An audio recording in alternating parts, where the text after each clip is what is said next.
Hey, everybody, and thanks for tuning in to our second episode. I'm honestly so excited to have an objectively really interesting guy as our next guest. So, Glenn Greenwald, you've probably heard the name before, but has got to be one of the most controversial and interesting journalists in modern American history, really. So, he's a Pulitzer Prize winner, and his documentary Citizen 4 won an Oscar, as well as being a best-selling author and co-founder of The Intercept. Glenn, thanks so much for coming on the show. Hey, Brad, thank you so much for inviting me. I'm happy to be here. So I wanted to pick up on something I've heard you talking about lately, where you're definitely on the left, but you are a critic of kind of mainstream liberal culture when it comes to, identity politics and wokeness and cancel culture. And so I've seen you say some things lately about how now it seems like kind of the liberal establishment and that crowd is the one interested in policing people's private behavior. Can you explain what you meant and why you said that? Sure. So I think a lot of us form our political perspectives based upon when we start paying attention to politics. And I think one of the things we have to do is safeguard against not getting imprisoned in that prism, because politics shifts and changes a lot. But generally, it becomes kind of a foundational platform for us to understand how the political world works. And when I first really began paying a lot of attention to politics, one of the issues in which I was most interested, not at all the only one, but one of them was the gay rights movement, because of the fact that not just that I'm gay, but that I always kind of just had this instinctive aversion to governments or other institutions of authority trying to control or regulate the private consensual lives of adults. It manifested in other ways as well. I've always believed in, for example, the legalization of casino gambling and, in fact, the decriminalization and legalization of drugs. I did a paper for the Cato Institute on the success Portugal had with that, for instance. So the idea that adults shouldn't be interfering in and regulating and controlling the private lives of other adults has been foundational to my politics for a long time. It certainly grew out of, at least in part, what was the liberal left project of ensuring that gay men and women in the United States could live lives with the full equal protections under the law that heterosexuals had to marry, to have immigration rights for your spouse, and all of those other rights that come with marriage. And it was something that on the left I didn't think was very controversial. And then if you go into the 90s, where the big dominant scandal of that decade politically in the United States was the various sex scandals of Bill Clinton, Monica Lewinsky, and all of that. Yeah. Ultimately, there became a consensus that Americans just didn't care. They thought President Clinton was basically doing a good job as president. And the idea was, whether he's getting blowjobs from women who are willing participants is not our business. This was a consensus in liberal left politics, that adults should stay out of the private lives of other adults. And I think what we've seen over the last, I would say, decade or so, but even more recently over the last 4 to 5 years, is kind of a reversal of that, where the libertarianism on the right that has always existed in the economic realm has now seeped into the political realm. And there isn't much more of a strain on the right as there was in the 80s and 90s, where that's where the action was to control people's private lives, of trying to do that any longer. Now, it's the people who are sort of identifiable as leftist or liberals who are very interested in passing judgment on and issuing regulations and rules about how people date, how they have sex, how they marry, trying to expand what coercion and abuse and even assault are to mean something much different than it has always meant and should mean, as an effort to kind of delve into the personal lives of other people. And part of it is control. And I think part of it is the fact that it's just much easier to regulate and exert power over the private lives of ordinary citizens than it is to do real politics, like confronting Wall Street power or tech monopolies or Pentagon imperialism. So if you want to feel like you're doing something constructive and powerful it's always more tempting to take the easiest path. And in this case, that means trying to pass judgment on how people have sex and how they date. Let's talk about an example that I know you were really active in commenting on. There was a candidate named Alex Morse, right? And so he was the Holyoke mayor. Is that right? Yeah, he's now 31. He was elected when he was 22. So he's been the Holyoke mayor for a decade. I'm actually from that area, interestingly enough. I went to the University of Massachusetts Amherst, which is in many ways kind of at the forefront of everything you're describing, right? It is a woke leftist zone. But Holyoke is like that too. It's actually like got a historic history as a place for gay and lesbian rights. But now Alex Morse, who is a very progressive candidate, they tried to cancel him, right? The college Democrats tried to cancel him over the accusation that he had consensual sex with other adults who happened to be college aged, 19, 20, whatever. Can you explain what they were thinking and what that means to you? Sure. So it was kind of amazing because he was a leftist candidate. He's not super leftist at all. Like, he's not in the universe of, say, Ilhan Omar or Alexandria Ocasio-Cortez or any of these more left-wing challengers, but he ran against a 17-term incumbent. This guy, Richie Neal, who's just one of those slime balls in Washington who no one really knows, but he's extremely powerful. He's the chairman of the House Ways and Means Committee. He's been in Congress since 1989. And he's just one of those people Nancy Pelosi loves because he raises a ton of money from big pharma, from the healthcare industry, from technology, and then just serves their interests. So exactly the kind of person that if you're a progressive at all, remote, whatever that means, broadly defined, you would want to remove. It's like young, progressive, gay mayor who has a really interesting backstory. He comes from like a real working class family. His father worked in a meatpacking plant his whole life. They grew up very poor.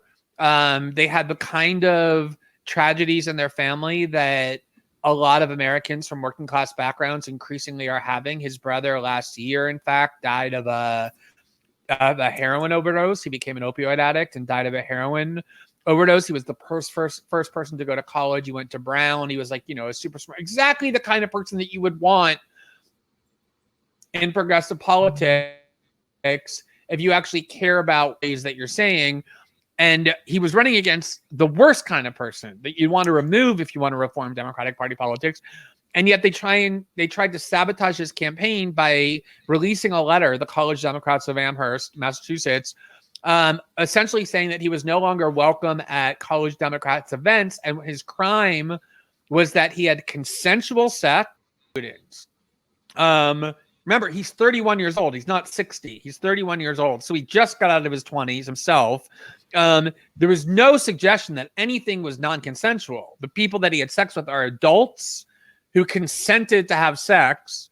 But what they tried to do was to turn it into this sort of sex crime to depict him as this kind of predator because there was an age gap between him and the other adults who were choosing to have sex with him. And these kind of moralizers who really do remind me of Pat Robertson and Jerry Falwell from the 1980s, decided that, this behavior was so predatory that he ought to drop out. And the only reason it didn't end up destroying his candidacy, he did end up losing, but not by a huge amount, was because at The Intercept, we were able to uncover the fact that all along this was really just a plot by these scheming college Democrats and the state party officials in Massachusetts to lure him on purpose by finding him on Grindr and on Tinder and kind of, like with honey traps, enticing him into talking to college students so that they can use that against him because these college students wanted jobs with Richie Neal and the state officials in Massachusetts wanted to protect this incumbent. So think about what they did. Not only did they weaponize this kind of newfound sexual puritanism on the left, but they're also obviously exploiting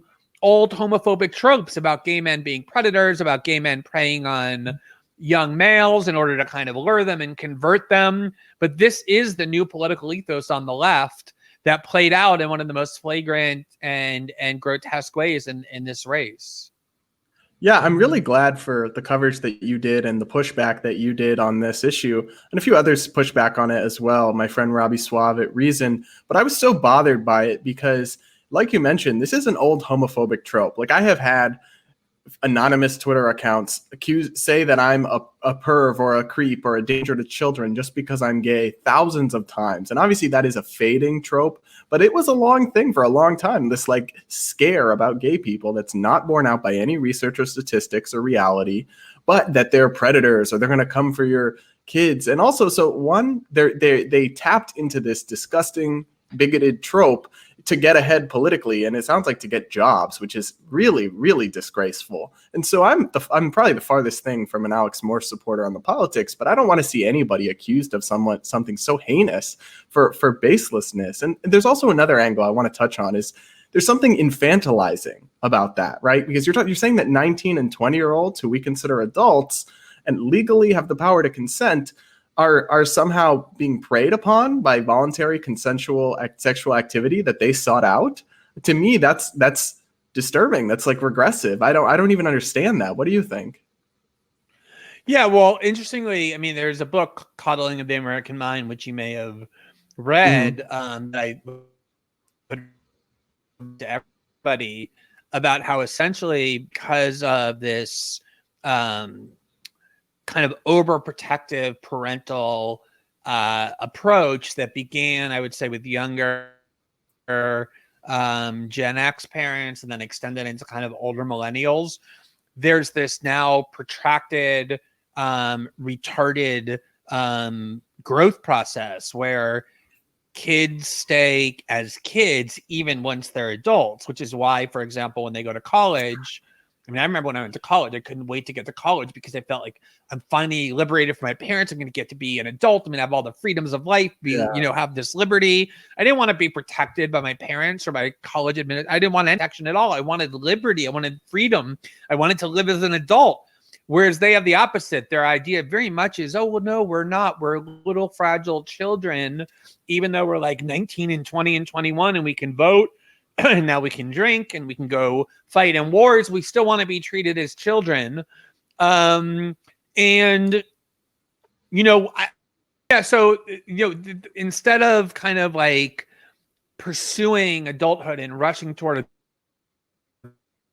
adulthood, they're doing the opposite. They're demanding that they be children and that school administrators actually become their substitute parents and protect them against anything that might be dangerous or harmful, even like ideas.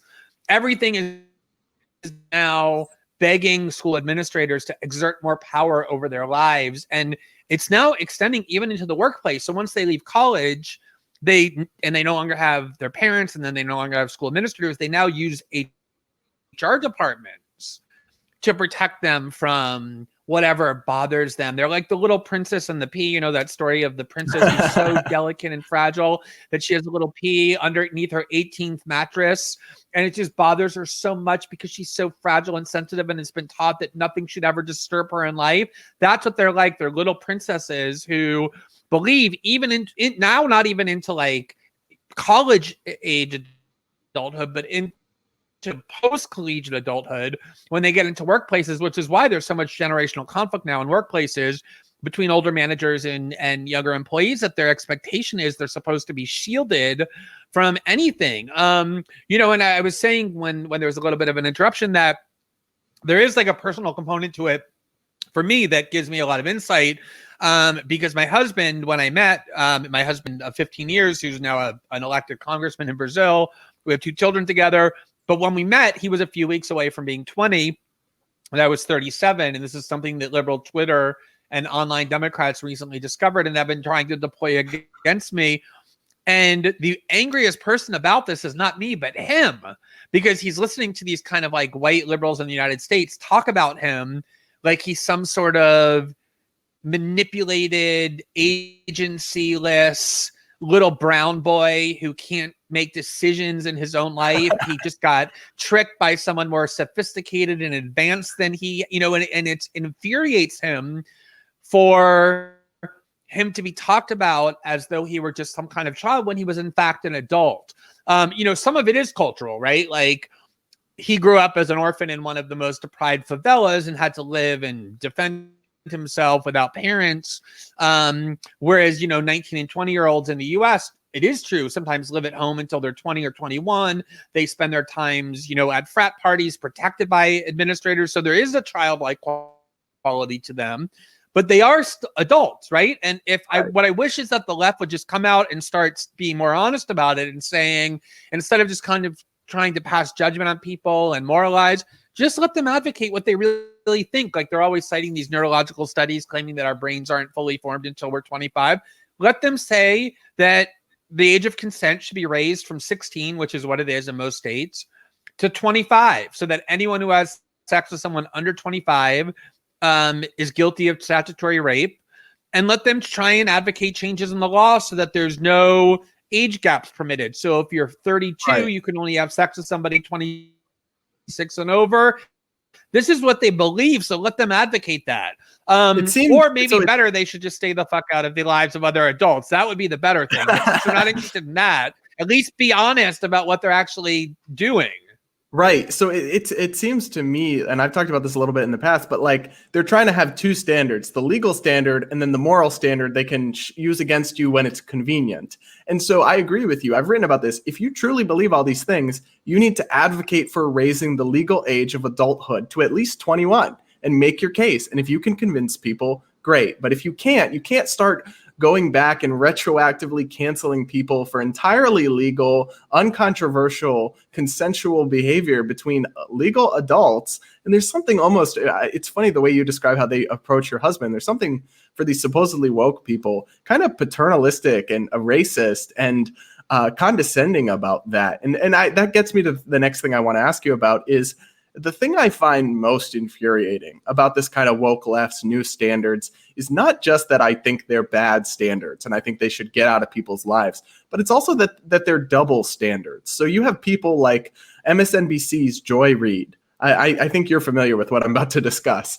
But she authored a homophobic blog writing horrible things about gays for a decade. Then she just gaslighted America, lied about it, said it was all Russian hackers or something.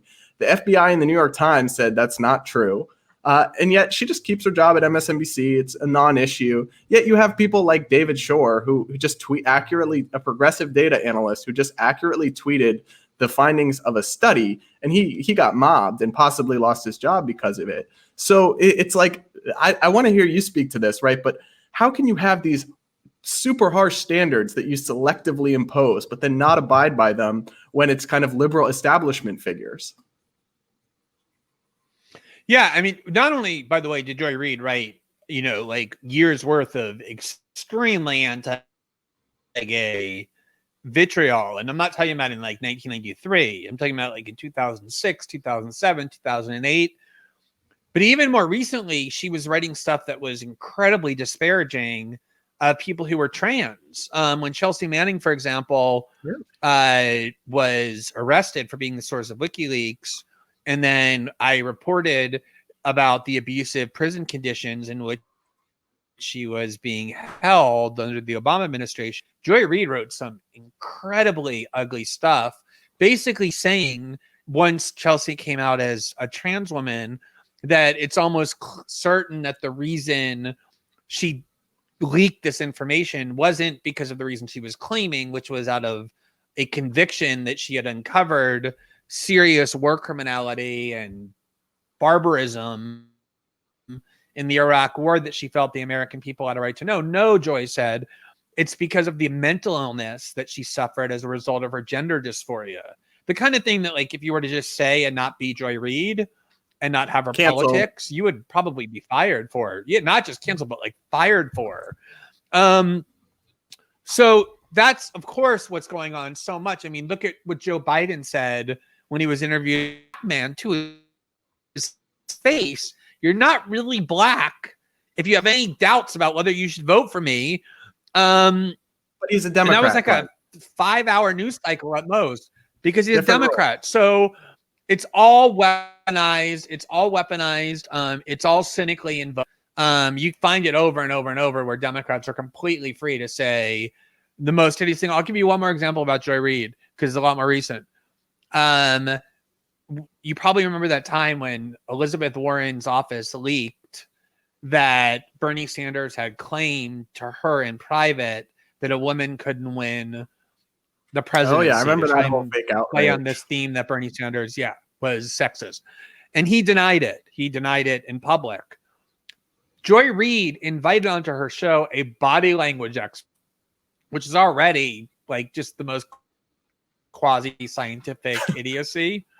And this woman and Joy Reid proceeded to broadcast the most anti-Semitic content I've heard on a major network in years. They talked about how Bernie Sanders is this like lying weasel because he's like hunched over and speaks with his hands and raises his voice. And that's proof that he's just like a liar. You know, like every anti-Jewish trope that has ever been circulated, it sounded like, you know, something out of Der Stürmer or like a Goebbels speech or something, but it's all fine because she has the right ideology. And that's how this woke weaponry is deployed against people purely cynically for ideas and ends. Well, so what's comical to me is you're right. It's because people like Joy Reid are willing to just toe the party line and not say anything other than Orange Man bad and also Democrat establishment talking points. Whatever they are for that day, she'll parrot them. And so they get to play by different rules. So that's why, and I think you have probably quite the perspective on this because you have been a persecuted journalist, right? You are someone who's been at the frontier of press freedom. But that's why I find kind of the establishment. First off, I do think Trump should not talk about the press the way that he does, right? Calling him enemy of the people, all that's hyperbole. It's not good. Don't do it. But I find the victim complex that modern kind of liberal establishment journalists have so distasteful, right? Because I remember when the impeachment hearings began, a bunch of journalists whined on Twitter about how they had to step through metal detectors to go into the hearing and how this was like authoritarian and despotic. Right. And these are the journalists who call themselves firefighters and they act like they're constantly under siege, even though they have these cushy jobs. No matter what they do, it can't be canceled like Joy Reid shows us. Can you speak to this as somebody who literally was prosecuted by an authoritarian ruler in Brazil over trumped up cybercrime charges for being an actual journalist? What do you see when you see this victim complex from like the desks of CNN's New York City headquarters? Yeah, you know, this is one of the things that has been bothering me from the beginning of the Trump administration is this whole kind of cosplaying, this LARPing about resistance. I mean, even the word resistance infuriates and offends me so much because typically people who have called themselves the resistance have been Jews in the Warsaw Ghetto bravely fighting off Nazi soldiers, or people in France fighting against the Nazi occupation, people putting their lives on the line, people being imprisoned for their dissidence and for their views. It's not people who essentially share the views of the dominant culture and who condemn a president with no risk and no danger and no cost on Twitter, even though that's what they're claiming. And you see this, you know, seeping into U.S. journalists so much, like they're so desperate and eager to pretend that they're under siege. So Jim Acosta writes a book talking about the danger of telling the truth. How is Jim Acosta endangered in any way because Trump occasionally insults him, or Wolf Blitzer on Twitter? You know, I remember in 2017 when the now president of Brazil, Jair Bolsonaro, was starting to run for president. He called me a faggot on Twitter. He kind of put this Portuguese epithet for gay people into Google Translate. It didn't translate at all, but that was part of what made it appealing to his followers, was that it was intellectually stupid.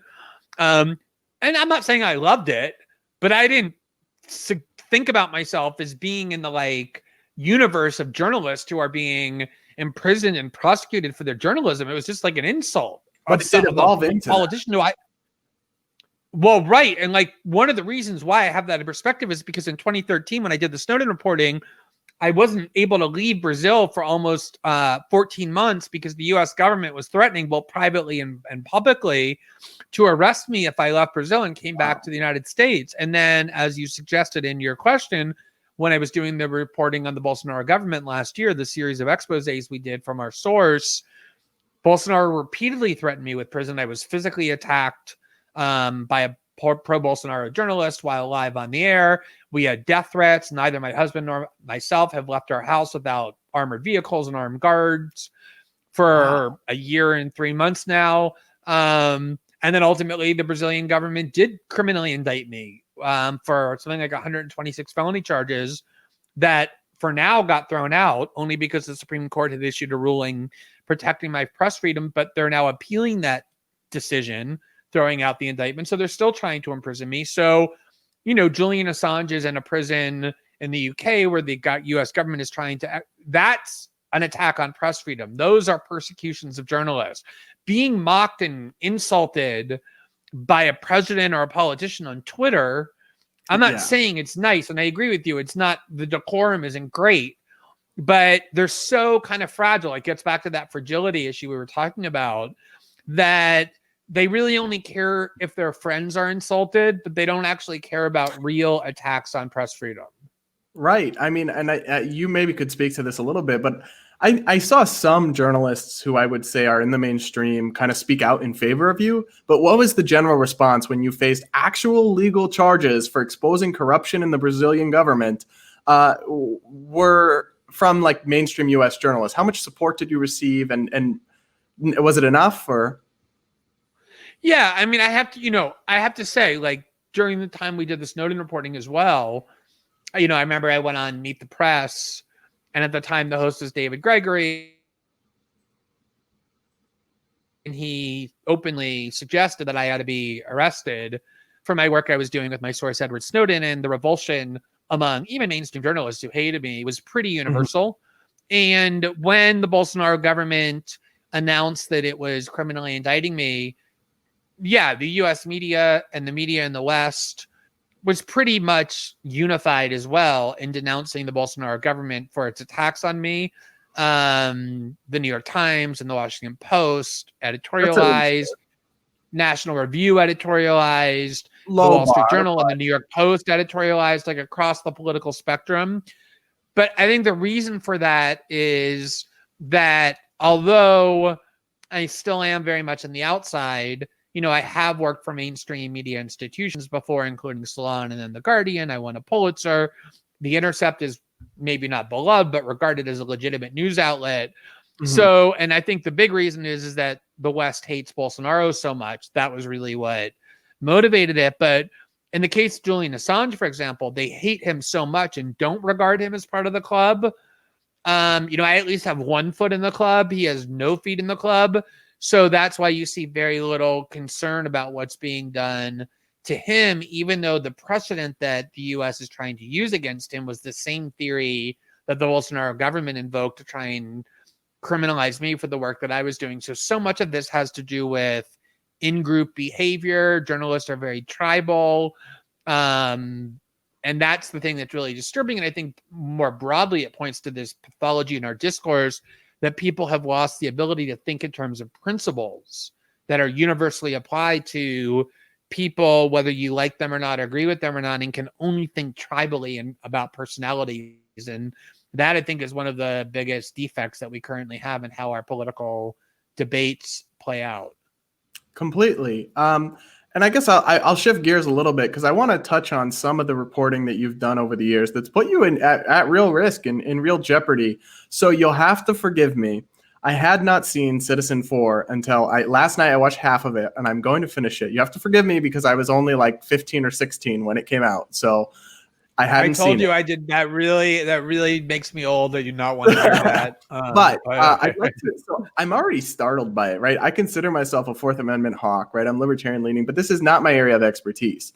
So even just the depths of the amount of surveillance that you guys uncovered, a lot of it was news to me, and I'm very politically informed compared to the average person. So I was wondering, could you speak a little bit just to most people probably aren't even aware of how vast the surveillance state in the United States is. Can you just describe that in a zoomed out brief overview? Sure. So one of the things when it was heralded as the most kind of consequential and promising technological innovation in decades, if not centuries, and the idea of it was going to liberate everybody because we're going to be able to communicate with one another and disseminate information without the coercive control of governments or corporations. And even more importantly, it was going to enable dissidents in countries where political opposition is persecuted to be able to organize safely because of anonymity. Everything in the first several years of the internet was anonymous. There was no ability to find who was doing what. It was always the core attribute of the internet that made it so exciting was that it was free and free of government coercion and control. And what Edward Snowden discovered from having worked inside of it and then ultimately enabled us to report by giving us hundreds of thousands, if not more, top secret documents from the NSA and its allied agencies in the US, in the UK, Australia, Canada, and New Zealand, is that unbeknownst to pretty much everybody, the US government had secretly decided that it was going to take the internet and convert it from what it was supposed to be, which was this unprecedented weapon of liberation and egalitarianism, into the most extreme and powerful weapon of control and coercion ever known. The motto of the NSA, unbeknownst to everybody, was and is collect it all. Collect it all. Not collect all the communications of the terrorists or find and root out crime. It's collect it all. The goal of the NSA, without hyperbole, is to ensure that every single human interaction that occurs digitally, meaning by Skype, by email, or activity that's digital, Google searches, watching films, watching YouTube, is collected and stored, and then if they want, analyzed and cataloged by the United States government, which is another way of saying their goal is to end privacy in the digital age. And the documents that we were able to reveal one by one demonstrated that. I mean, the first document that we revealed, the reason the story blew up from the very beginning, was because they convinced a FISA court, the secret court that was set up to oversee what they're doing, that phone companies like Verizon were required to turn over every telephone record of every American that shows with whom we communicate, for how long we communicate, where we are when we communicate. And then the rest of the stories were showing things like how they had tapped into the servers of internet companies like Google and Facebook, and the partnership that had formed between private Silicon Valley companies and the US government. So it wasn't just a pervasive surveillance program that had been constructed secretly and with no democratic accountability. It was really a limitless one. And that's why the story became such a global sensation, because no one had any idea that that was happening. That brings me to honestly my toughest question, which is how to make people care. And I mean, that might surprise you because you've been so deep into this and you've uncovered such disturbing extents of surveillance. But I talked to other young people who grew up with this stuff. They're like, yeah, Alexa's in my room. They're probably listening to everything I say. Well, whatever. I'm okay with it. I don't have anything to hide. It's like, how do you make people care about their privacy when digital natives seem to genuinely not? And they don't read the terms and conditions. They don't care if the Alexa is listening when they're not using it. They don't care if their webcam can be back accessed. I don't know how to make them care. Like what can you point to as examples of why they should care? That's the question I've struggled with so much. So I think there's two aspects of this, and obviously I've spent a lot of time talking about this. I actually did a TED Talk called Why Privacy Matters that answers this question in full. But, to give you the kind of shortened version, there's two aspects to it. So number one is this idea that, as long as I'm not a pedophile or a terrorist or a criminal, I have nothing to hide, is such a fraud. We all put passwords on our emails and our social media accounts. We all have locks on our bedroom and our bathroom doors that we use.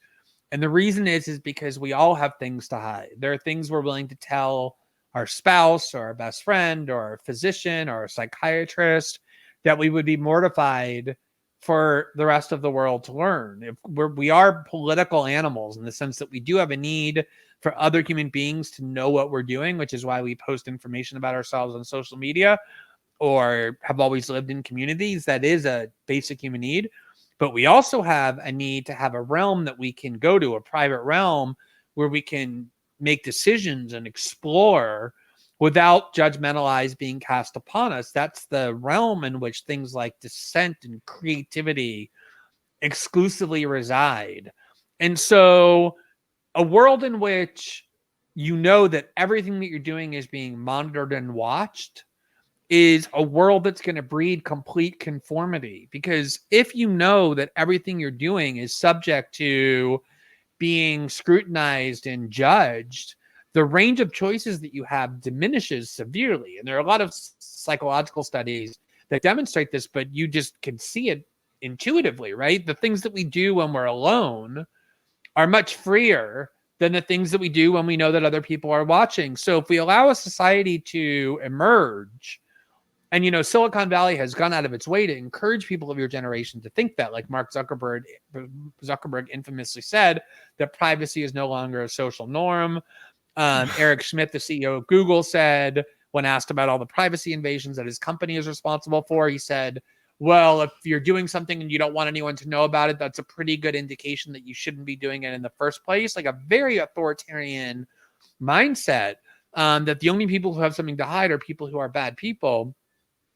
We're just going to make a society that the only options that you have are either, number one, you can just be completely obedient to every social piety, every moral dictate to make certain that nothing that you do is ever looked at in a negative way by society, which is a really confining way to live, right? That's what East Germans experienced when they were subject to pervasive monitoring by the Stasi. It's a terrible way to live, to know that any wrong word gets reported to the government.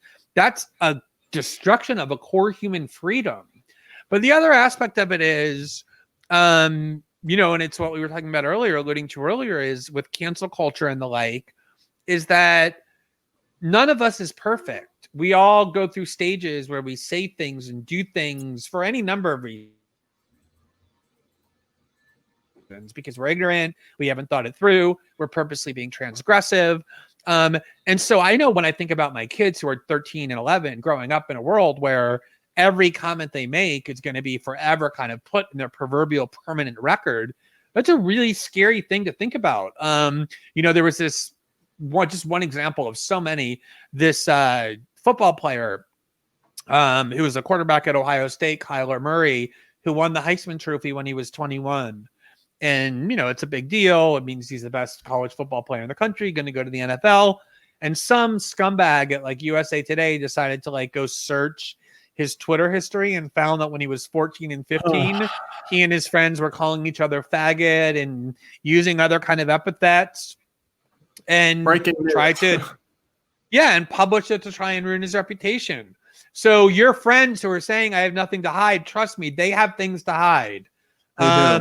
And we all have things to hide, even though we like to pretend that we don't. And that's a good thing. That's a prerequisite to living a healthy life. The only thing I would say is so I agree with you completely. With the cancel culture aspect, I have to feel like because every young person now is growing up with a digital footprint of every stupid thing they've ever said or done, at a certain point, it's going to just all cancel out. Like there's going to be no candidates left who don't have something offensive they tweeted when they were 14 or whatever. So my only hope really is that they have to move on from that. So, but I want to shift gears a little bit. And I want to ask you about something you've been in the headlines for recently, which is President Trump. And maybe you can explain how this even became a thing that's being considered right now. He's considering reportedly pardoning Edward Snowden, like you mentioned, the whistleblower who worked with you to publish all these hundreds of thousands of documents.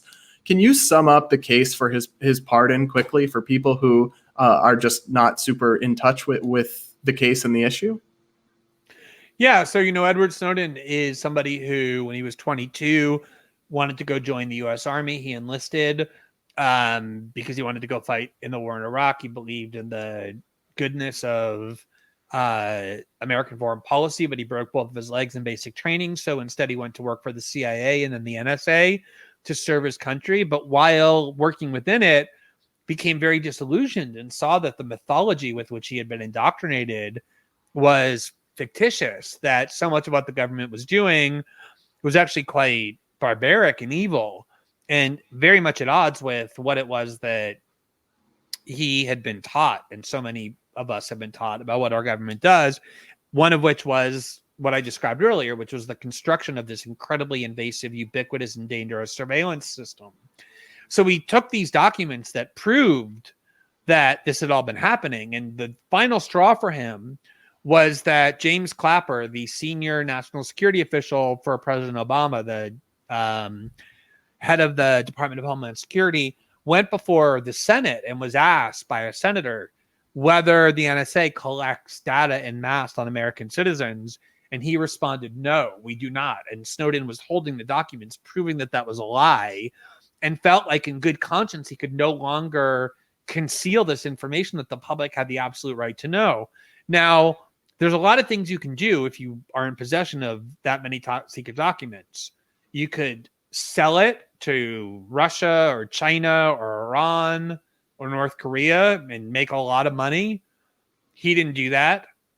You could pass it to foreign governments if you wanted to, just to undermine your own. He didn't do that either. You could just take it all and dump it all on the internet and say, have at it. This is what you should know. He didn't do that either because he thought that that would be irresponsible. He was worried about harming people or risking the lives of people or legitimate secrets. If he did that, what he did instead was contact journalists, myself and Laura Poitras, and say to us, I want you to report this in the most responsible way possible. I want you to go through it. I want you to conceal the documents that could put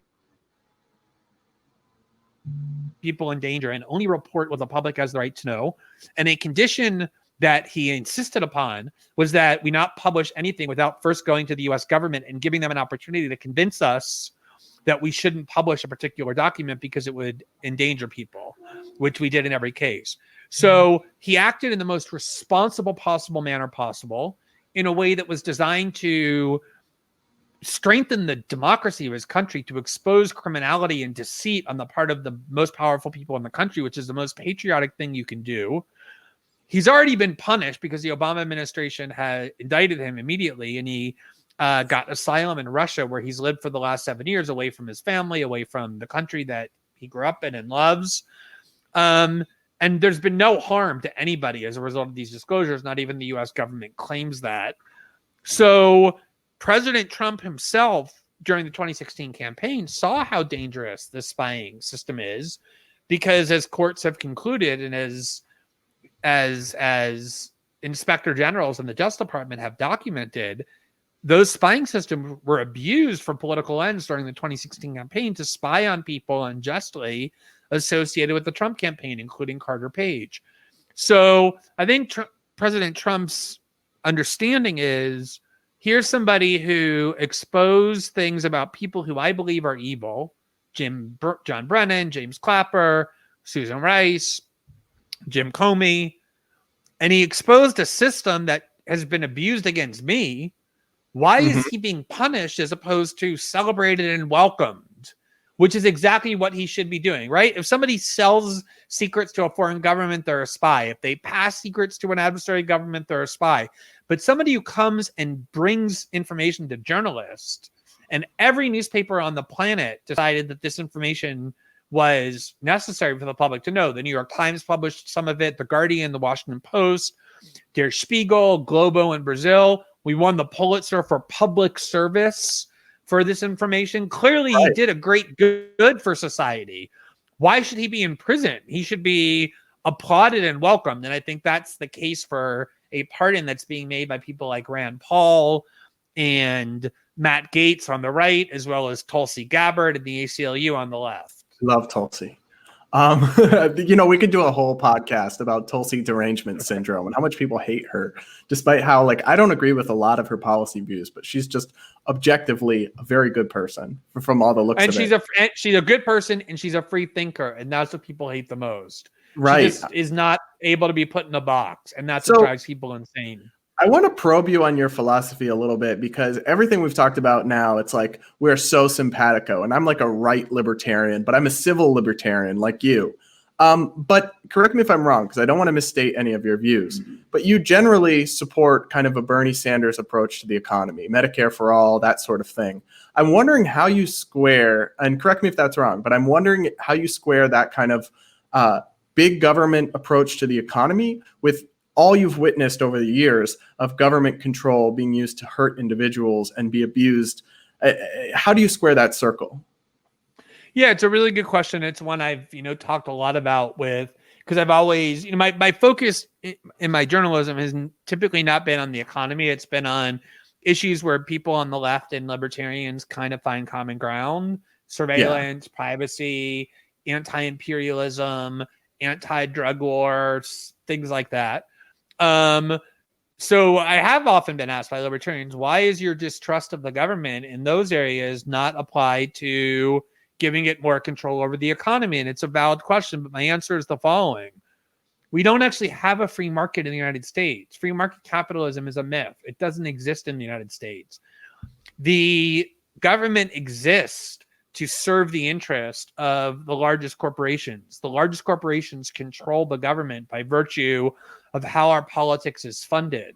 There's crony capitalism.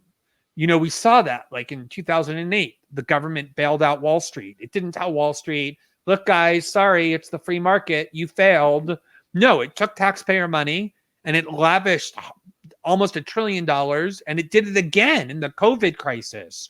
So over and over, the government is interfering in the marketplace in favor of the richest people, the most powerful corporations that don't care about the United States at all, right? These are the companies that are exporting jobs to China, that have no allegiance to the United States, but that are such a massive inequality in wealth and income and material opportunity. Even the founders, who obviously were no socialists, warned that you can get such a degree of inequality in the financial realm that it will spill over to the political realm and make political equal. It'll corrupt all of political equal rights, because the inequality in the financial realm will seep into the political realm.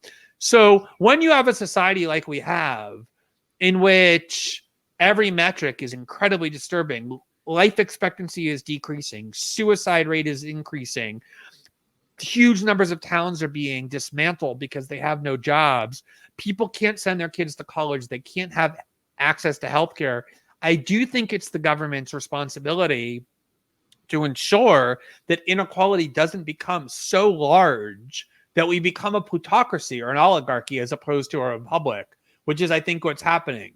So things like universal healthcare, free college, is about making sure that the talents of our citizenry are being nourished and maximized as opposed to suffocated and destroyed. So if we had a ideal libertarian society in which the government never intervened in the free market, I think that argument that you've posed to me would be a lot stronger, but we don't have that.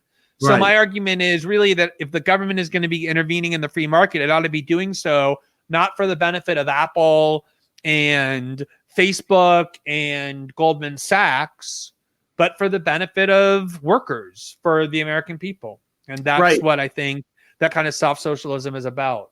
So yeah, I mean, you raise a very interesting point. And one of the mistakes that kind of free market conservatives and libertarians make is getting caught up in defending the status quo, as if the status quo is free market capitalism. And you're absolutely right that it is not. I mean, healthcare, for example, we do not have a free market healthcare system. We have a corporatist, crony welfare, highly regulated, bloated, distorted system, and it is horrendous, really.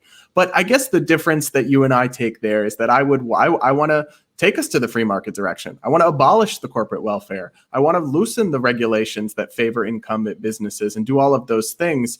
But I guess the question is, right, so what we have now, there's no such thing really in real life as absolute socialism or absolute total anarcho-capitalism. We have this sliding scale, and where we are is towards intervention, but like still market-based. And the interventions that happen, you rightly note, always skew in favor of the wealthy and well-connected. But why do you think Medicare-for-All, or why do you think free college or big green new deal or regulations like that would be any different, right? Because even in hardcore socialist societies like Venezuela or like the USSR, you always saw that the socialists, there emerged this kind of class, right, that claimed to fight for the people and then skewed things towards their own interests, even though they were given that power in the name of the people. Why is it that you think that wouldn't be a concern under the kind of progressive vision you just outlined? It would be a concern. I mean, first of all, I think there's, we have to recognize that there are fundamental differences between full-on communist states like the ones that you mentioned, and kind of what Bernie Sanders describes as social democracy, things that he likes to point to Scandinavia. But, even in Cuba, for example, a country that has been under extreme siege for decades by this enormous superpower 90 miles away that has blockaded it, threatened it, tried to kill its leaders, done everything possible to undermine and subvert it. They have built probably the single greatest healthcare system for its size of any country in the world. When world leaders get cancer, they go to Cuba because that's where the best doctors are. So, I think that one of the things that we have to recognize when we talk about these kind of philosophies is that there are gradations.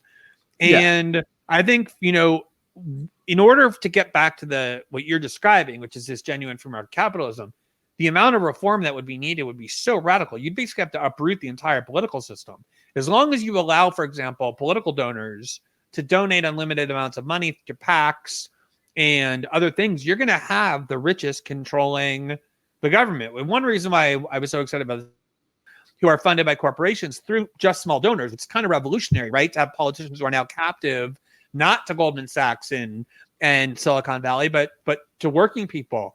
But I think that in the kinds of reform that you would have to bring to the United States in order to bring this kind of, pure kind of Hayekian free market economics is such a long-term project that in the meantime, what really bothers me the most is when I see a violation of meritocracy, which is what I think great inequality brings. When extremely smart, capable people have no chance in life strictly by the accident of their birth, and very mediocre people thrive and succeed because they inherit wealth or have access to all kinds of opportunities.